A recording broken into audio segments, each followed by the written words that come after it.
Booktube and happy Friday. I hope everyone is having a great day.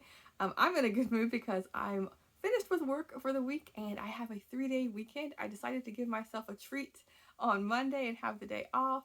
It's been very gray and cloudy and rainy outside, and so it's the perfect time to just curl up with some books over this long weekend. I have no plans to go out and about. I'm just going to be staying in and enjoying my time with the books. So I thought I would share with you briefly what I'm going to be reading. I have so many plans to make some videos. I'm talking about like October reads and books I'm planning to read for Nonfiction November. And I'm going to do something special for that because I know it's like the 10th year and I've participated in all 10 years here on BookTube. Well, some of this I've been on BookTube, like making videos, but as a viewer as well before that. So I want to do something special for that. But I don't have as much time as I would like right now today to do it. But I'm hoping to find some time this weekend for that.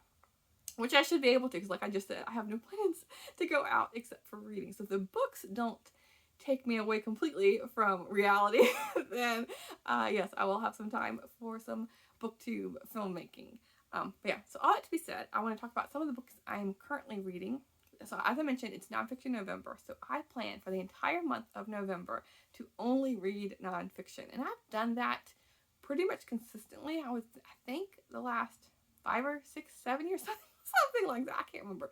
But yeah, more for that to come when I do my dedicated video for that. But I'm currently reading The Letters of Emily Dickinson. This is edited by Christine Miller and Hall Mitchell. I'm reading this on my Kindle, and I've been reading this for a couple of weeks now. I'm just picking it up here and there, and I am halfway through at this point, maybe a little bit more than halfway through. And I feel like I know for Emily Dickinson, I've read a lot of her poetry, and she's a poet I've picked up off and on throughout the years, and it's one that I really like her poetry. And but all that to be said, I haven't read a biography of her or any of her letters collection. This is like the newest collection that came out this year.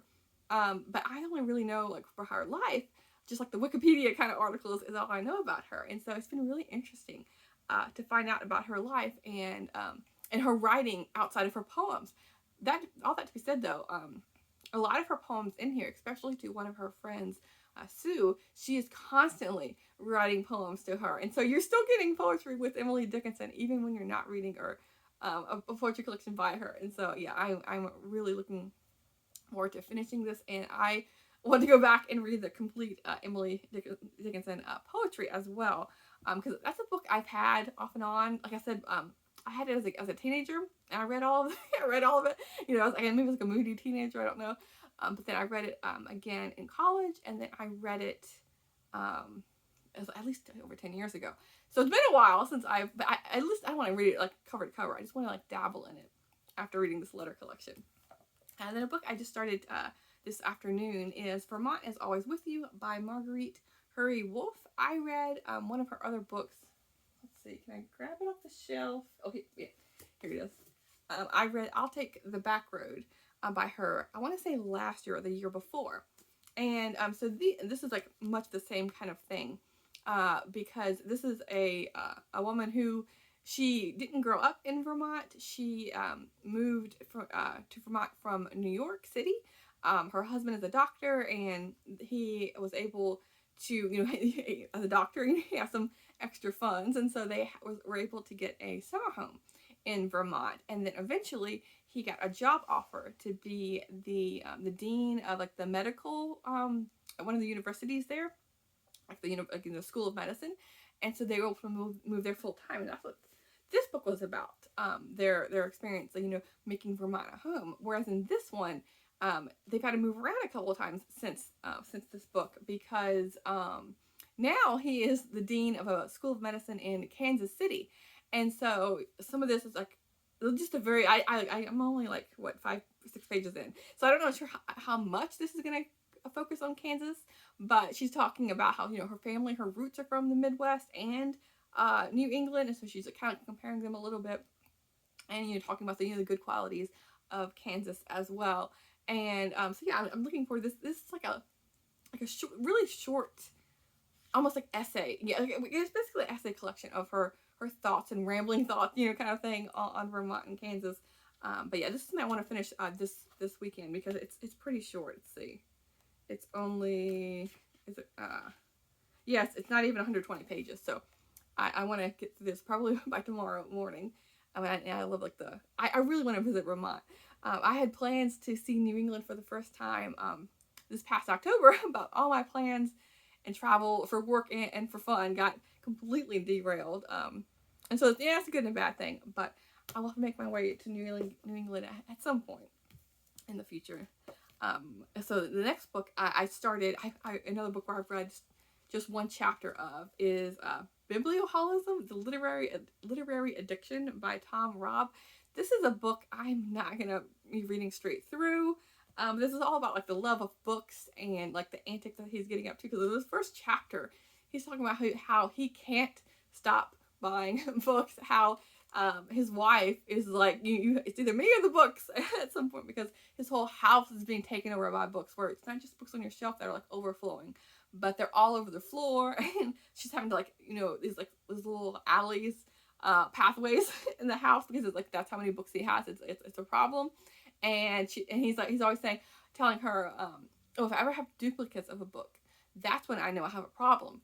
And then it comes to a point where she's like, yeah, you do actually have duplicates. I'm gonna find them for you. And so she pulls up like 3 or 4 Charles Dickens of the same Pickwick Papers and different things like that. And so yeah, it has like a very humorous tone to the writing.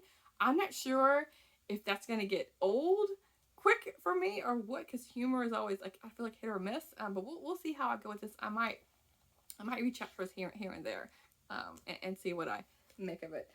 This is funny to speaking of this, it's funny because right now I'm not buying any books because I'm like a book buying ban of sorts, because I'm doing the 100 book challenge, where I am reading, or if for my case, I'm reading or unhauling 100 books before I buy any new ones, because I have quite enough on my shelf to be getting on with. So right now I did a check-in where I'm up to 27 books, but I haven't counted what books I've read or gotten rid of since then. But that's another video I need to make. I need to get on that. I need to find some time for that. So there's the 3, the Kindle, and then these 2 books are ones I'm already in the middle of.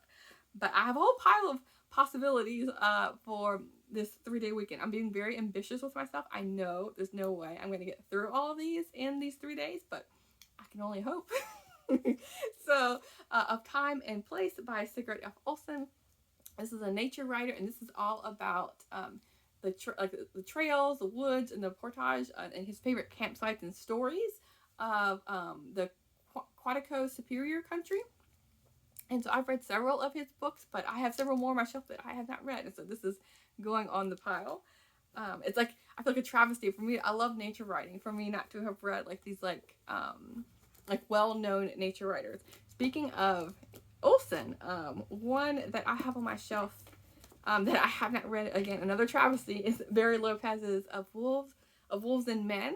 And this always reminds me of, like, whenever I see this book on my shelf, it reminds me of Steve Donahue, because he's always talking about how he wishes he could find a hardcover of this book, and I think I found this at a library book sale for $1, I think, years ago, and it's just been lingering on my shelf ever since. I've read several of Lopez's books before, but I haven't gotten to this one yet, so now is the time. And there is pictures all throughout.